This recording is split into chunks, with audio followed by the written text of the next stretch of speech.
क्या है या फिर महाकुंभ किसे कहते हैं? क्या ये दोनों एक ही नक्षत्र पे आता है? ये बात आपके मन में हमेशा आता होगा कि कुंभ की उत्पत्ति कैसे हुआ। देखो, भारत मात्र एक ऐसा देश है जहाँ पे आध्यात्मिकों का नींव रखा गया, और ये हम सभी लोग जानते हैं कि जो हमारा देश है वो ऋषि मुनियों और सनातन धर्म से जुड़ा हुआ है। और इस देश में एक ऐसा मेला लगता है जिसे हम लोग कुंभ कहते हैं, और इस कुंभ में लगभग 45 करोड़ से ज्यादा लोग विजिट करते हैं। काफी लोगों को तो ये भी नहीं पता कि कुंभ किसे कहते हैं या फिर कुंभ का अर्थ क्या होता है। तो कुंभ का अर्थ होता है कलश या फिर एक अमृत से भरा हुआ घड़ा।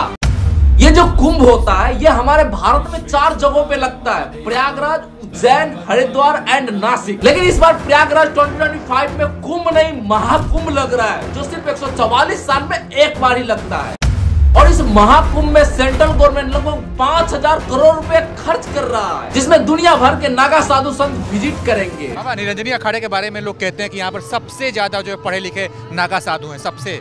हाँ बिल्कुल, निरंजनी अखाड़े के महात्मा जो हैं, आज ही मेरी PhD की डिग्री आई है मेरे पास, और हम लोगों ने यज्ञ के ऊपर और कर्मकांड के ऊपर, ज्योतिष के ऊपर, वास्तु के ऊपर PhD करी है। हमारे यहाँ पर MBBS डॉक्टर, MD डॉक्टर जो हैं वो संन्यास लेकर के इस धर्म के और मार्ग पर चल रहे हैं।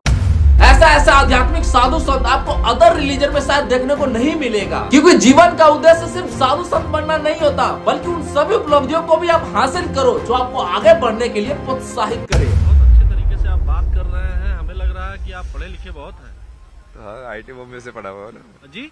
IIT बॉम्बे से एरोस्पेस इंजीनियरिंग किया ना मैंने। भाई, इनको देखकर आप ज्यादा हैरान मत हो, क्योंकि अगर आप सच्चे मन से ढूंढोगे ना तो इस महाकुंभ में भगवान तक मिल जाएंगे। पौराणिक ग्रंथों में लिखा हुआ है कि जो देवी देवता होते हैं वो भी इस कुंभ में मनुष्य का रूप लेकर नहाने तक आते हैं, क्योंकि जब दुर्वासा ऋषि इंद्रदेव से मिलने स्वर्ग गए, लेकिन इंद्रदेव ने अपने वाहन में बैठे हुए उनको रास्ते में ही मिल गए। इससे खुश होकर दुर्वासा ऋषि ने अपने गले का माला इंद्रदेव को दे दिया। लेकिन भैया, इंद्रदेव तो ठहरे देवताओं का राजा, वो कैसे एक साधु का माला अपने गले में पहन सकता है? इसलिए वो माला अपने वाहन हाथी को सुर में पहना दिया, जिससे दुर्वासा ऋषि क्रोधित होकर इंद्र को श्राप दे दिया कि हे इंद्र, जिस शक्ति और शौर्य का घमंड है आपको, वो क्षण भर में नष्ट हो जाएगा। और इसका फायदा असुर जाति को मिल गया। उन्होंने स्वर्ग में कब्जा करके वहां से सभी देवी देवताओं को भगा दिया। लेकिन इन सभी मुसीबतों से निकलने के लिए भगवान श्री विष्णु ने उन सभी देवी देवताओं को एक सलाह दी, समुद्र मंथन, जिससे अमृत की उत्पत्ति होगी और इसको पान करने से सभी देवी देवता अमर हो जाएंगे। लेकिन मुद्दा यह था कि इस समुद्र मंथन में असुर जाति को भी भाग लेना आवश्यक था। और इस मंथन में जब कुंभ निकला, मतलब अमृत का घड़ा, तो असुरों ने इसको चुराकर भागने लगा। और यह देखकर भगवान श्री विष्णु ने मोस्ट ब्यूटीफुल ओमेन मोहिनी के रूप धारण करके उस अमृत को देवी देवताओं को पिला दिया। जब असुर उस अमृत वाले कलश को लेकर भाग रहे थे तो उस कलश से 4 बूंद धरती पे गिर गया: प्रयागराज, उज्जैन, हरिद्वार एंड नासिक। इसीलिए तिथि के हिसाब से उन सभी 4 जगहों पे कुंभ का आयोजन किया जाता, क्योंकि कुंभ मात्र एक ऐसा मेला है जिसमें पूरे वर्ल्ड के लोग विजिट करते हैं।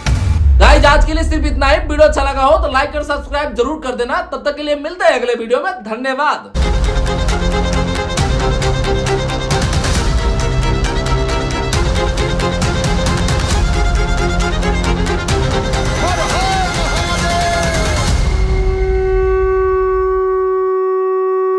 Everybody knows that I'm breaking down. Everybody knows I ain't faking now.